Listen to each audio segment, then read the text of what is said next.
Bismillah. Elazığ Umut Kervanı olarak depremin olduğu günden bu yana depremzedelerin yaralarını sarmaya çalışıyoruz. Dediğimiz gibi gece gündüz durmadan, durdurak demeden depremzedelerin yaralarını sarmak için mücadele ediyoruz, çalışıyoruz. Allah razı olsun. Yani deprem olduğundan bu güne kadar kardeş derneklerimiz bizi yalnız bırakmadılar. Yardımlarımıza koştular, imdadımıza koştular. Bize büyük bir moral verdiler, bize destek oldular. Allah onlardan razı olsun. Yani hakikaten güzel bir çalışma, koordineli çalışıyoruz. Yani bugün de inşallah Rabbim izin verirse Bingöl Umut Kervanı kardeşlerimizle Merkezi Avrupa'da bulunan İHO Ebrar Yardım Kuruluşu ve yine Merkezi Avrupa'da olan Yetim Eli Derneği ve yine Merkezi Diyarbakır'da bulunan Yetimler Vakfı ile beraber organizeli bir şekilde muhtaç olan depremden dolayı mağdur olan depremzedelere yardımlarımızı birlikte ulaştırmaya çalışıyoruz inşallah. Bizi yalnız bırakmadıklarından dolayı Elazığ Umut Kervanı Muhtaçlarla Yardımlaşma Derneği olarak kendilerine teşekkür ediyoruz. Rabbim olan yar ve yardımcısı olsun. Bingöl Umut Kervanı bizi aradı. Size yardım getireceğiz. Bunu nasıl dağıtacağız? Bizi tercih ettiler. Hakikaten depremden sonra ortama bir baktığımızda, bir göz attığımızda dengesiz bir dağılım vardır. Plansız bir dağılım vardır. Bu plansız dağılımdan dolayı mağdur olan insanlar da çıkıyor. Tabii ki bunu söylerken yine herkese teşekkür ediyoruz. Allah hepsinden razı olsun. Depremin başladığı günden bu yana sivil kurtarma ekipleri olmak üzere baştan canla başla çalıştılar. Göçük altında kalan, yıkılan binaların altında kalan insanları kurtarmak için sivil toplum çalışanları ellerinden geleni yaptılar, mücadelelerini verdiler. Yani gönlümüz isterdi ki göçük altında ölü çıkmasın ama maalesef takdir ilahidir. Yani Rabbil Alemin onların da kaderini öyle yazmıştır demek. Dediğimiz gibi yani soğukta akşam gece sabaha kadar yani kimi belki bir tas çorba bulamadan aç ve susuz çalıştılar. Onlara teşekkür ediyoruz. Rabbim onlardan razı olsun. Onların yar ve yardımcısı olsun. Yapmış oldukları bu güzel çalışmalardan dolayı sivil kurtarma ekiplerine buradan teşekkürlerimi iletiyorum.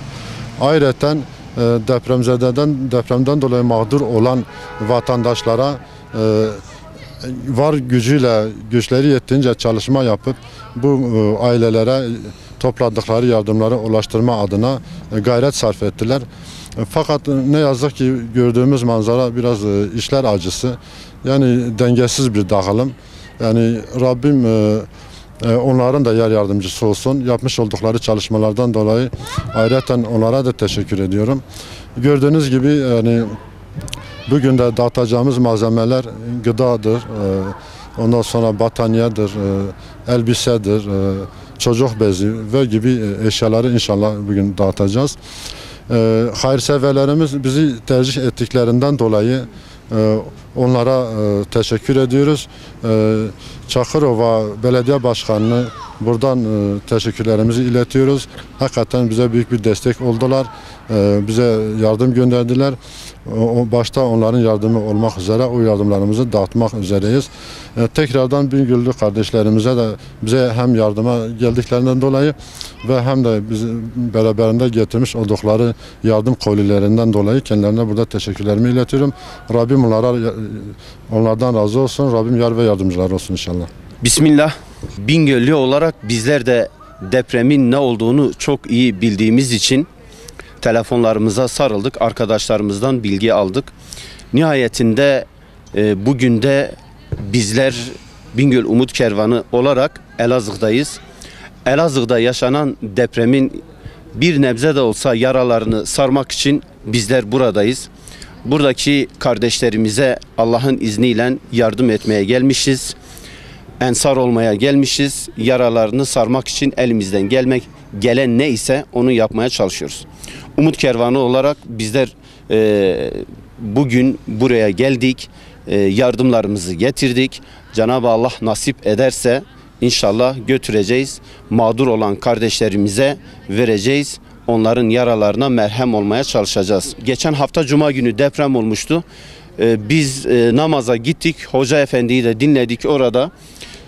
Hoca Efendi şunu söylüyordu. Diyordu ki Bismillahirrahmanirrahim ve lenebluvennekum bi şey'in minel havfi vel cu'i ve naqsin minel emvali vel enfusi ve semerat ve beşşiris sabirin diye Bakara suresinin mübarek ayet kerimesini okuyarak cemaate vaaz veriyordu. Muhakkak ki Allah sizi biraz açlık, biraz korku, mallardan ve canlardan yana imtihana tabi tutacak ve beşşiris sabirin, sabır edenleri müjdele diyor.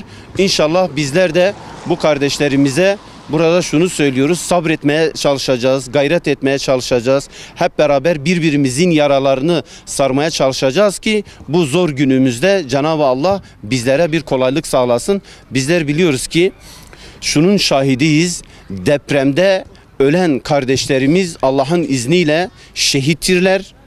Ve mallarını kaybeden kardeşlerimiz ise Allah'ın izniyle giden malları da bizim inancımızda sadaka hükmündedir. Allah rızası için onları vermiş hükmündedirler. Yeter ki bizler de bu inancımızı sabitleştirelim ve burada yaşanan depremde Allah muhafaza bir fırsatçılığa, bir işte farklı bir şeye yönelmeden birbirimizin yaralarını sarmaya gayret edelim. Dediğim gibi Bingöl Umut Kervanı Derneği olarak Bingöl'de de çeşitli çeşitli sivil toplum kuruluşları, hayırsever halk ve diğer yardımseverler elinden gelen neyse bir şeyler yapmaya çalıştılar. Çünkü depremin acısını onlar da iliklerine, bizler de iliklerimize kadar hissettik. Bu acıyı biliyoruz ve bunun için buradayız. İnşallah burada yaşanan depremin yaralarını sarmaya gayret edeceğiz hep beraber. Çünkü burada şu gördüğünüz arabalarda çeşitli işte battaniye, elektrikli soba, işte aynı ve nakdi yardımlar şu gördüğünüz arabalarda şu anda var. Allah nasip ederse bizler de biraz sonra yola revan olacağız ve evlerini kaybetmiş Elazığlı kardeşlerimize elimizden geldikçe Bingöl Umut Kervanı olarak yardım etmeye gayret edeceğiz. Cenab-ı Allah ölen bütün kardeşlerimize rahmet eylesin, ailelerine sabırlar versin ve burada olan bu sıkıntıyı da inşallah biz de Allah'tan istiyoruz ki hafiflesin, yaralarımıza merhem olsun düşüncesindeyiz. Allahu Teala hepinizden razı olsun diyoruz Bingöl Umut Kervanı olarak. Getirdiğimiz yardımları Elazığ Umut Kervanı adına Nihat hocamla beraber inşallah gideceğiz. Onlar bize mahalleleri gösterecekler. Bizler beraber mağdur olan ailelere, bu çadırda yaşayan kardeşlerimize, sokakta yaşayan kardeşlerimize Elazığ Umut Kervanı aracılığı ile bizler yardımlarımızı götüreceğiz, vereceğiz inşallah.